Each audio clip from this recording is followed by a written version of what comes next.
Hello everyone. तो हम इस वीडियो में क्रॉनिक गाउट पढ़ेंगे। क्रॉनिक गाउट में क्या होता है, यूरिक एसिड जो होता है वो ब्लड में इंक्रीज हो जाता है और कभी कभी क्या होता है ये स्किन के नीचे प्रेसिपिट हो जाता है और इस कंडीशन को हम टोफाई बोलते हैं। ये क्रॉनिक गाउट में ये होता है, मोस्टली क्या होता है एसिम्टोमेटिक होता है, मतलब इसमें कोई सिम्टम्स नहीं होता, जैसे पेन नहीं हो रहा, इन्फ्लामेशन नहीं हो रहा, ऐसी कोई चीज़ें देखने को नहीं मिलती है। तो आप ये सोचोगे कि अगर एसिम्टोमेटिक है तो इसको ट्रीटमेंट की ज़रूरत नहीं होगी, लेकिन अभी ये एसिम्टोमेटिक है, लेकिन कल को ये यूरिक एसिड बढ़ेगा और जिसकी वजह से ज्वाइंट में जाएगा और प्लेन इन्फ्लामेशन होगा। इसलिए हम क्या करेंगे कि हम इसको ट्रीट करेंगे। तो इसका एम ऑफ ट्रीटमेंट क्या है कि यूरिक एसिड को कम कर दो। इसका एम ऑफ ट्रीटमेंट ये है।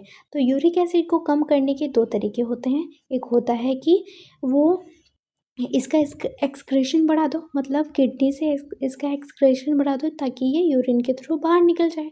दूसरा होता है कि इसकी फॉर्मेशन को कम कर दो। तो हम पहला पढ़ेंगे इंक्रीज एक्सक्रेशन। तो इसमें क्या होता है, इस ड्रग को हम बोलते हैं यूरिकोज यूरिक एजेंट बोलते हैं। इसका फंक्शन ये है कि नॉर्मली जो किडनी होता है वो यूरिक एसिड को फिल्ट्रेट करता है, लेकिन प्रॉक्सिमल ट्यूब्यूल्स जो होता है उसमें रीअब्जॉर्ब हो जाता है और ये साइकिल चलती रहती है। लेकिन यूरिकोज यूरिक एसिड जो होता है वो रीअब्जॉर्प्शन को ही रोक देता है, जिसकी वजह से यूरिक एसिड जो होता है वो यूरिन के थ्रू बाहर निकल जाता है। तो इसकी कुछ मेडिसिन है जो है प्रोबेनेसिड। पहला हो गया प्रोबेनेसिड, दूसरा होता है सल्फिन पायराजोन, तीसरा होता है बेंजब्रो मैरोन और चौथा जो होता है सबसे लेटेस्ट दवा है लेजन यूरेट। लेजन यूरेट जो होता है ये लेटेस्ट मेडिसिन होती है और इस मेडिसिन को अगर हम देते हैं किसी के पेशेंट को तो हम उसको एक एडवाइस भी देते हैं कि large amount of water should be intake, क्योंकि अगर ये लार्ज अमाउंट ऑफ वाटर नहीं पी लेता है या नहीं पीता है तो फिर इसमें क्या होता है, जो यूरिक एसिड होता है ये इनसॉल्युबल होता है वाटर में। जब ये यूरिन के थ्रू बाहर निकलता है ना तो इसमें स्टोन बनने के चांसेस हो जाते हैं। इसलिए हम पेशेंट को ये बोलते हैं कि large amount of water intake करना बहुत ज़रूरी है। दूसरी बात ये कि ये इनफेक्टिव होता है रीनल फेलियर में। अगर किडनी फंक्शन नहीं कर रही है तो ये दवा कोई काम नहीं करेगी। इसलिए इसमें दो चीज़ों का ध्यान रखना बहुत ज़रूरी है। अब हम फॉर्मेशन को कम करेंगे। पहला हमने एक्सक्रेशन को बढ़ा के रिड्यूस किया, अब दूसरा हम करेंगे फॉर्मेशन को कम करके। फॉर्मेशन कम तभी करेंगे जब हमें पता होगा कि इसमें फॉर्मेशन होता कैसे है। तो जो शेल्स होती हैं उसमें प्यूरिन और प्रोटीन्स प्रेजेंट होते हैं और ये जो इसका मेटाबॉलिज्म होता है और ये जेंथिन में बन जाता है, जेंथिन में एक्सचेंज हो जाता है और जेंथिन जो होता है जेंथिन ऑक्सीडेज एंजाइम से यूरिक एसिड में कन्वर्ट हो जाता है। ये इसका मैकेनिज्म हो गया फॉर्मेशन का। तो फॉर्मेशन अब हम चाहेंगे कि यूरिक एसिड का फॉर्मेशन ना हो या कम हो, तो हम क्या करेंगे, ये स्टेप्स को हम चाहेंगे ये स्टेप्स ना हो। तो इसके लिए एक मेडिसिन आया एलोप्यूरिनोल जो जेंथिन ऑक्सीडेज को इनहिबिट कर देता है। तो ये एलोप्यूरिनोल जो होता है ये ड्रग ऑफ चॉइस होता है क्रॉनिक गाउट में।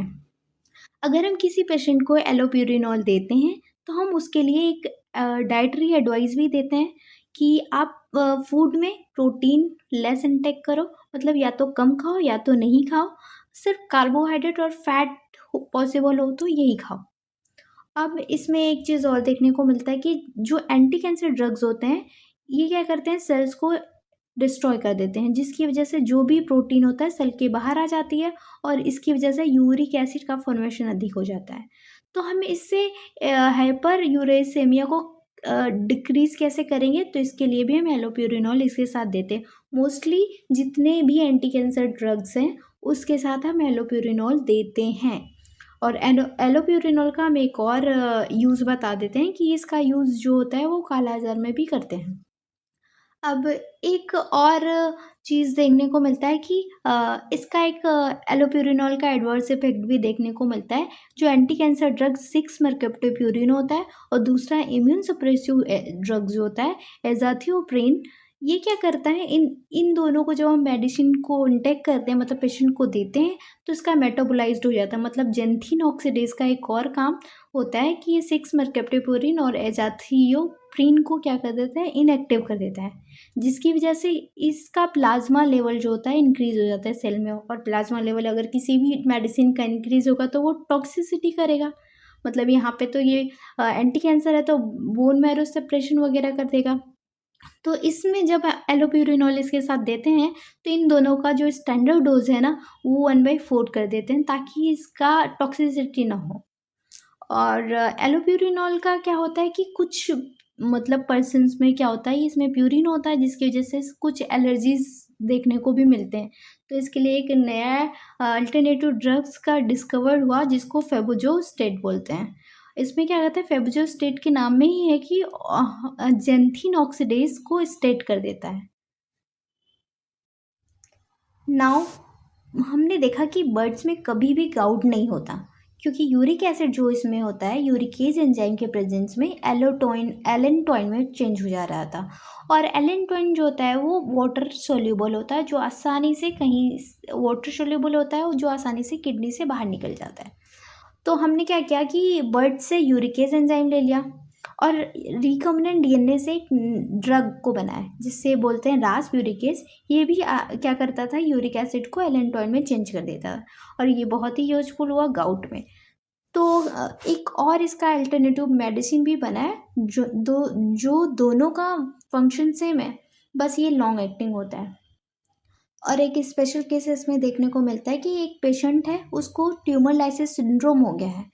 ट्यूमर लाइसिस सिंड्रोम हो गया है क्योंकि उसको एंटी कैंसर ड्रग दिया गया तो ट्यूमर जो हो गया वो ब्रेक हो गया और ट्यूमर ब्रेक होने की वजह से बहुत ज़्यादा सेल्स में प्यूरिन और प्रोटीन्स आ गए जिसकी वजह से यूरिक एसिड का जो है सडन इंक्रीज हो गया यूरिक एसिड ब्लड में। अब हम यहाँ पे कौन सी मेडिसिन देंगे? एलोप्यूरिनॉल देंगे। लेकिन एलोप्यूरिनॉल क्या होता है कि ये उसकी यूरिक एसिड के बनने को फॉर्मेशन को रोकता है, यूरिक एसिड के बनने को रोकता है और ये सडन इंक्रीज हो गया है। तो हम क्या करें इसमें हम रास यूरिकेज देंगे ताकि इसका मेटाबोलाइज हो जाए ताकि यूरिक एसिड जो होता है वो मेटाबोलाइज्ड हो जाए और किडनी से आसानी से निकल जाए। जो रास यूरिकेज होता है वो फास्टेट लोअरिंग एजेंट होता है यूरिक एसिड को फास्टेट लोअर मतलब कि कम कर देगा।